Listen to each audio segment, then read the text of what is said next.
Hi there, this is Niki Rowland for UK Scrap Addicts, and this month our theme is to work with this mood board created by Terry Morris, and it's got a bit of a birthday theme to it. It's got lots of pretty colours.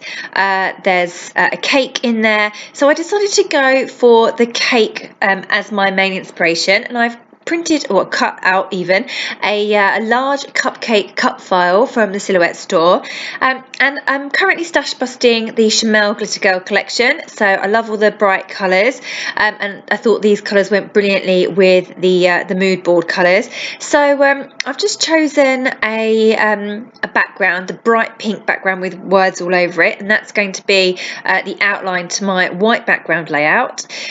So I've trimmed my white cardstock down to 11.5 inches square, and I've just mounted that onto the pink background, but I first gutted the middle so that you can't see the pattern through the white cardstock once it's there.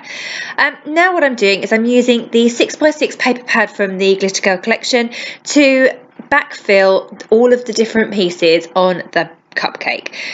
This is quite a long process because the die cut itself is quite narrow, so trying to pop it all up on foam pads, which is what I like to do usually, is quite time consuming. So I won't make you watch all of this even at super speed. I will cut some of it out, but I am using the old-fashioned method of a pencil and scissors, literally drawing round each of the apertures and cutting it out with a pair of scissors, making it slightly smaller than the line that I've drawn, and then I'm attaching to the back of the die cut with foam pads, so that it just gives that cut file that extra dimension, and the shadows that makes it just look so fab.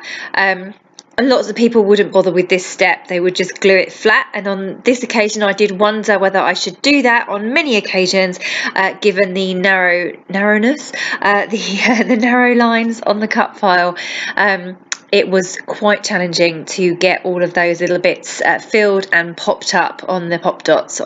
I needed really tiny pop dots, and lots of them. Each piece had enough support. Now that you've got an idea of what I'm doing, I'm going to cut out the next bit, and I will come back with the cut file completely backfilled beautifully in lots of different patterns. Okay, so finally I am on the last piece, and that was a tricky bit because I'd obviously filled in all the rest of the gaps, so it was quite difficult to draw around and get exactly precise. I'm having to patch up the back with some regular sellotape, but finally, hooray, my cupcake is done, and I think it looks awesome. I was really pleased with how it came out. I wasn't sure because of the narrow strips on the cut file, but actually it's come out really well and looks great with all those different patterns in it. Totally awesome. So now I get to move on to making the rest of my layout. So like I said, I'm trying to stash brush the Shimelle Glitter Girl collection. I have quite a lot of the papers left over, the whole of the 6x6 pack basically, and lots of stickers from the sticker book, etc. So that's what I'm doing, going through and figuring out what bits I can use here. On the mood board there are some flowers, so I've pulled out some of the flower stickers from the sticker sheet and the sticker book, and now I'm just positioning I'm making some clusters either side of the cupcake with the flowers and some other bits, some cameras, and I'm just getting my photos placed over those little clusters there. I'm trying to give my layout lots of dimension, so you'll see me sticking those stickers down, those flowers, but also putting foam pads under some of the leaves or the edges of the flowers. This is to really raise things up and give everything lots and lots of dimension. I will also raise up all my photos on foam pads too, to add to that effect. Now I just wanted a strip of something down the bottom of the layout to ground it, and there's some pieces of the washi tape left from the sticker book, and I've just cut one of those in half because it was a bit thick, and I've just put that down the bottom of the layout. It kind of brings it all together. It's another floral pattern, which again brings in the mood board.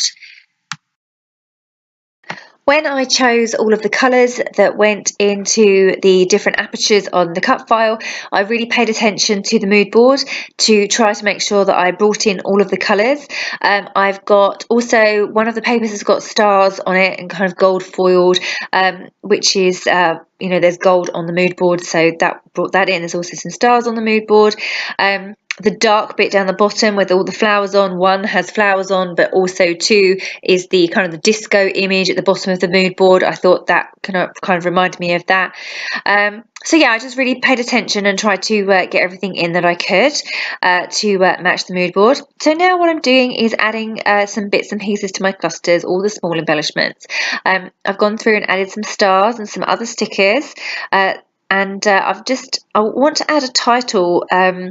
I've used the small letters from the sticker book to add time for tea, and I've put that onto the actual cut file cupcake itself. Now I'm working on some confetti. There was like some gold sequins on the cut file. On the mood board, and I just really wanted to bring in that kind of confetti feel, and also the little dots on the cupcake as well. So this is what this bit here represents, and I've just gone through and I've scattered some sequins, obviously with a bit of careful placement too, of course, and I've got them all raining down from the top of the layout. So something that bothered me was that I hadn't brought in that phrase, happy girls are the prettiest. So I went back to my thickers from the Glitter Girl collection and pulled off the word happy. It's a glittery foam turquoise word, awesome, what's not to like. And I've just put that at the bottom of my layout there. You can see I'm just getting that in place there now. So even though that's not my main title is Time for Tea, I've got the word happy, and we were all very happy that day, so that makes complete sense. Okay, so now I'm just finishing off by handwriting my journaling. There was literally no way to put it, so I'm going all the way around the edge of the cupcake in tiny writing, something I do quite a lot of actually, because I quite often don't leave enough space to write any journaling.